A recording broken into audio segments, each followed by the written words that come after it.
But আমার খুবই preliminary লেভেলের যে বক্তব্য, সেই প্রিলিমিনারি লেভেলের বক্তব্য হচ্ছে 1 নম্বর মেসেজ, একাডেমিক কোয়ালিটির ক্ষেত্রে বা একাডেমিক কোয়ালিফিকেশনের ক্ষেত্রে কম্প্রোমাইজ করবেন। অলরাইট। 2 নম্বর মেসেজ, সেটা হচ্ছে যে কোনো ধরনের একাডেমিক কাজ যেগুলো আপনার রিসার্চ রিলেটেড হবে ওগুলোকে সিরিয়াসলি নেবেন।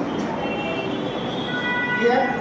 3 নম্বর মেসেজ হচ্ছে এই সিরিয়াসলি যেগুলো লিখে এগুলো যদি ছোট ছোট যাই দেখছেন না কেন এগুলো কোথাও না কোথাও পাবলিশ করার চেষ্টা করেন। পত্রিকায় এডিটোরিয়ালে পাবলিশ করতে পারেন, অপিনিয়নে পাবলিশ করতে পারেন, ব্লগে পাবলিশ করতে পারেন, বা ইন্টারন্যাশনাল কোনো জার্নালে পাবলিশ করতে পারেন, ডোমেস্টিক জার্নালে পাবলিশ করতে পারেন। ঠিক আছে? অলরাইট। আর তারপরে আরেকটা মেসেজ হলো গ্রুপে নিজেদের মধ্যে গ্রুপ ওয়াইজ কাজ করতে পারবেন। সেক্ষেত্রে রিমেম্বার মনে রাখবেন যে আপনার অনেক আইডিয়া থাকবে, যে আইডিয়াগুলো আপনি ফিউচারে মনে করতেছেন আপনি যখন আরো ভালো পড়াশোনা করবেন এটা ভালোভাবে লিখতে পারবেন, সেগুলো দিবেন। সরি, সেলফিশ হয় কিছু কিছু যায়, রাইট? কোনগুলো দিবেন যেগুলোতে আপনি শেয়ার করবেন মনে করেন যে আপনার বড় ধরনের কোনো লস হয় না। আপনারা বুঝতে পেরেছেন?